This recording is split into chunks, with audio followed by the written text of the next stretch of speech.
Hai semuanya, terima kasih sudah mengklik video ini. Selamat datang di channel gue, channel ngebahas segala sesuatu yang cuma gue lakuin aja. Thank you. Di video kali ini gue pengen cerita ke kalian tentang salah satu teman gue yang kuliah di pulau sebelah Sulawesi.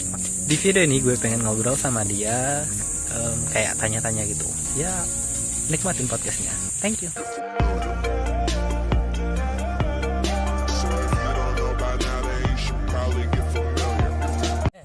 Nah, di part 2 ini gue pengen ngobrol sama temen gue atau buat podcast sama temen gue, dimana kita nanti bakal ngebincang-bincang tentang Oke? Simpelnya kita cuma tanya jawab. Nanti kita mungkin bakalan dapet sesuatu yang berharga bagi kita. Oke? Seperti video yang kemarin, gue bakalan ngasih dia beberapa pertanyaan. Cuma gak mesti harus 10 sih. Mungkin pertanyaannya lebih kayak random gitu. Jadi nikmatin aja ya. Pertanyaan yang pertama. Nama siapa, umur, kuliah di mana, kesibukan apa sekarang? Bismillahirrahmanirrahim. Assalamualaikum warahmatullahi wabarakatuh. Waalaikumsalam warahmatullahi wabarakatuh. Nama Lalu Khairil Anwar. Terus usia alhamdulillah 22 tahun, jalan 23 alhamdulillah. Kemudian kesibukan pada hari ini atau kesibukan selama di kampung di Lombok Timur itu membantu orang tua di sini. Oke, terus untuk kuliah alhamdulillah Allah berikan kesempatan untuk melanjutkan jenjang pendidikan di Universitas Muhammadiyah Luwuk, Kabupaten Banggai. Kabupaten Banggai, Luwuk itu Kabupaten Banggai. Oh. Jadi sekedar informasi, dia ini sekarang masih kuliah dan sekarang lagi liburan nih. Bukan libur corona ya, tapi emang liburan ya. Liburan.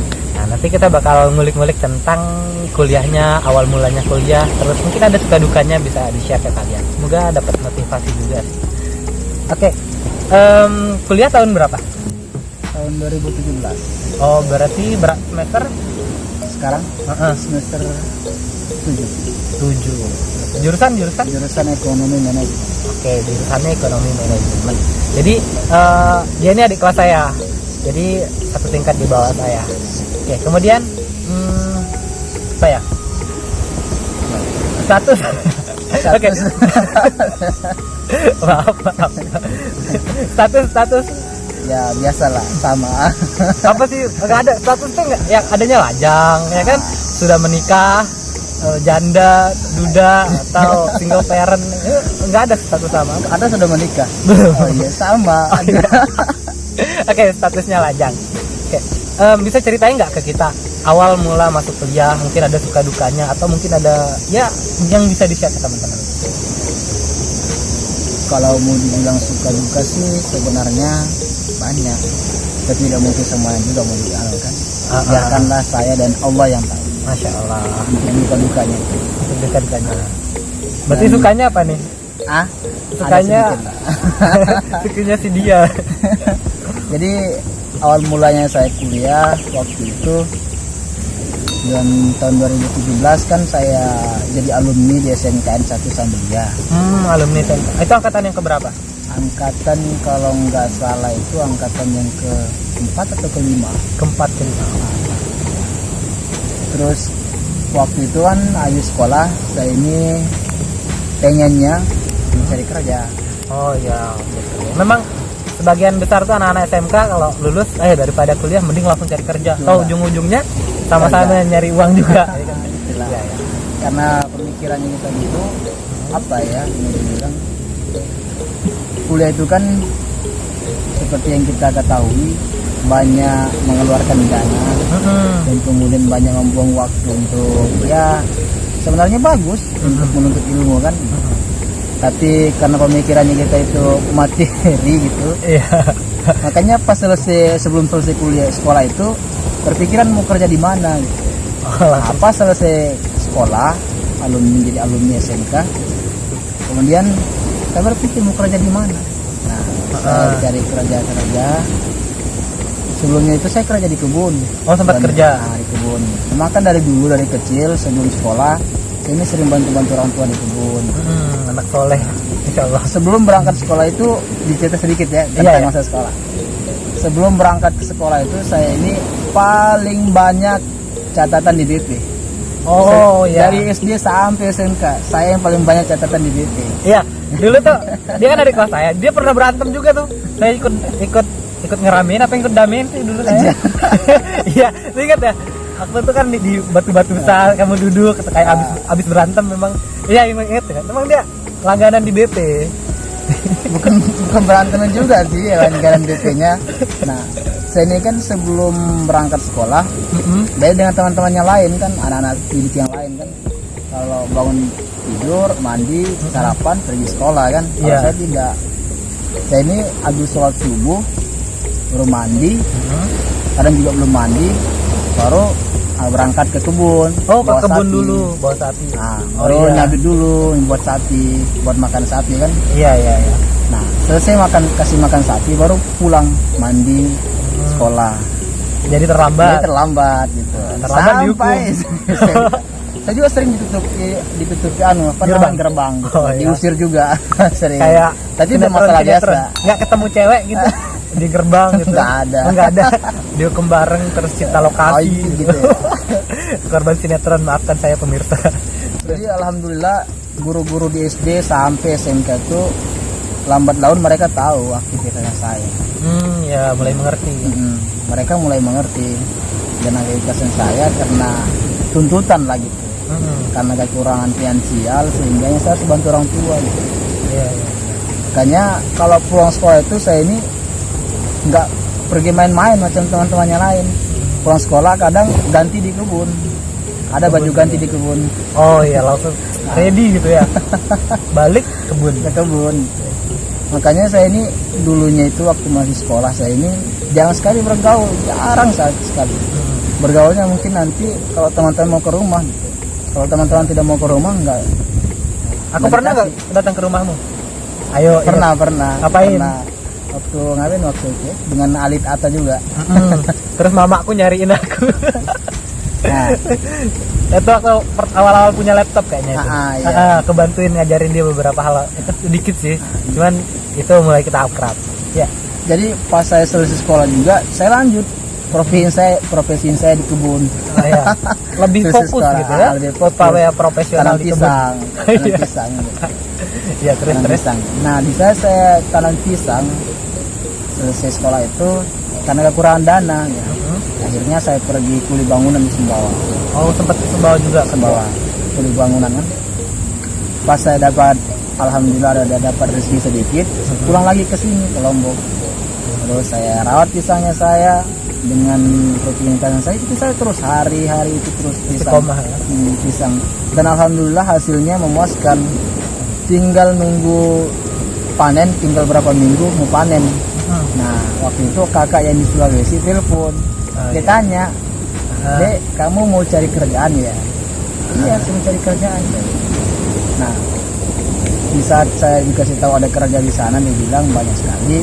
Saya kasih tahu orang tua, laki perempuan. Nah, saya kasih tahu mereka gimana ya, berat gitu kasih bapak kanannya keluar daerah gitu, mau cari kerja.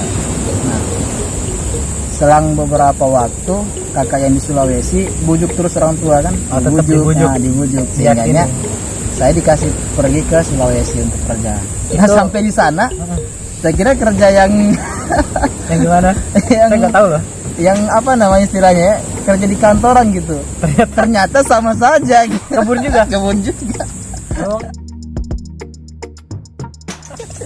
Enggak gitu. Sorry. Sama saja. Padahal aku udah bawa SKCK dari sini juga. Oh, sudah siap berdasi. Sudah siap. Oh. Sampai di sana kerja di kebun juga. Malangnya nasibmu. Terus sampai di sana juga selang beberapa hari kakak yang di Sulawesi ini suruh kuliah. Oh ya, alhamdulillah. Dia suruh kuliah kan. Tapi saya berpikir takutnya di tengah jalan gitu kan. karena kondisi finansial lah gitu. Iya benar-benar. Karena keluarga juga kan dari yang bukan merendahkan diri sih, bukan Iya. cuma kenyataan gitu kan. Iya. Yang diamanahkan oleh Allah cuma itu. Karena kekurangan finansial, hingga saya berpikir apakah ia saat kuliah. Nah takutnya kalau putus di tengah jalan kan sia-sia gitu. Iya benar-benar. Di saat saya kasih tahu orang tua pun berpikir begitu. Sama. Kok Kompak? Jangan-jangan saudara ya? memang. Iya iya. Terus lama-lama juga kakak yang di Sulawesi ini bujuk orang tua juga sebenarnya saya dikasih kuliah. Oh ya, berarti bujukan yang kedua nih. Bujukan yang kedua Nggak Tapi sama yang- lagi nih. tapi yang satu syarat orang Iya. tua bilang kakak sendiri yang biayai gitu. Ya. Nah terus saya berjalan kuliah, itu pun pas sebelum masuk kuliah saya berpikirnya lama sekali, hampir 3 minggu saya berpikir kuliah tidak. Kuliah tidak Sambil mikir. kerja di kebun itu kuliah tidak. Wow. Primitif. Tidak bisa. Nah, karena memang apa ya istilahnya juga ya seperti yang saya bilang tadi, karena ya tuntutan juga karena kondisi kan. Iya benar-benar. Terus saya sudah memutuskan saya kuliah, tinggal satu lagi Ada cari lagi. jurusan. Iya. Karena bingung kan, Iya benar. belum pernah kenal apa namanya perguruan tinggi kan, Iya, belum pernah belum kenal. Nah, karena selama ini belum ada yang sosialisasi juga tentang perguruan tinggi. Oh waktu itu belum ada yang sosialisasi. Belum SMP? ada SMP. Oh, Yang iya. ada itu apa namanya sekolah kapal pesiar itu. Oh Yang ada pariwisata. sosialisasi pariwisata, kapal iya. pesiar. Nah terus cari jurusan lagi. Lama sekali berpikirnya. Hingganya saya memberanikan diri untuk tanya semua orang yang di situ, yang saya lihat lagi gitu. Oh, iya, iya. Yang saya lihat apalagi kalau dia dosen, kalau dia guru gitu. Kalau dia pejabat, saya tanya ini jurusan ini bagaimana. Tanya. Udah mulai niat nih. Oke. Berapa minggu nih mikirnya? Lama. Mingguan lagi. Wow, primitif. Seperti pesona dunia lama. Nah, terus saya sholat malam juga kan, Masya Allah. nggak ada jawaban juga yang saya dapatkan. Sehingganya saya memberanikan diri gitu. Oh ya. Mungkin karena kehusuannya saya yang kurang baik gitu, sholatnya saya yang kurang baik, caranya saya kan. Ya. Sehingganya saya tidak mendapatkan sesuatu yang saya inginkan, untuk bermusyawarah dengan Allah. Oh, ya Allah. Makanya penting sekali itu untuk memperbaiki sholat itu, sehingganya kita dapat bermusyawarah dengan Allah dengan cara yang baik-baik. Masya Allah. Soleh sekali. Alhamdulillah ya, kita udah dengar tadi beberapa kisah dari beliau. Tapi ini part 1 ya, belum nanti part 2. Ntar kita sebentar lagi kita bakal sambung di video selanjutnya. Oke? Oh sebelumnya ada kata-kata yang mau disampaikan nggak? Atau nanti aja? Kata-kata berlian, mutiara. Oh, iya. Jadi saya mengutip bahasa dari sahabat Nabi Ali bin Abi Thalib. Dia mengatakan tentang ilmu, betapa rendahnya ilmu. Orang yang tidak memilikinya mengatakan saya berilmu. Betapa hinanya kebodohan. Orang yang memilikinya mengatakan saya tidak bodoh. Ali bin Abi Thalib. Jadi intinya, jika kita memiliki ilmu, sampaikanlah kepada siapapun dengan semampunya kita. Jadi kita memiliki ilmu dan merasa diri kita lebih hebat, dan merasa diri kita lebih memiliki dan lain sebagainya. Sesungguhnya apa yang kita miliki adalah milik Allah, amanah yang Allah berikan. Kemudian kebodohan itu adalah sebagai pelajaran juga untuk bagaimana kita untuk mempelajari sesuatu untuk lebih baik lagi gitu. Ya. Jadi satu lagi pesan lagi tentang kebenaran. Masya Allah. Kan ini ilmu ini berbicara tentang kebenaran kan? Benar. Nah, ilmu ini. Semua ilmu itu berbicara tentang kebenaran tanpa menyembunyikan sedikit pun. Jadi Umar bin Khattab mengatakan, sampaikanlah kebenaran itu meski kebenaran itu membunuhmu. Umar bin Khattab. Mungkin hanya itu dapat saya sampaikan. Lebih dan kurangnya saya mohon maaf. Mungkin nanti Ntar di part 2 kita bakal bahas. Ini masih pembukaan guys. Ini masih kalem-kalem. karena Belum kita, saya ini masih banyak belajar dengan beliau ini juga. padahal saya belum bukan apa-apa dari dia. Ntar kita bahas. Oke, sabar.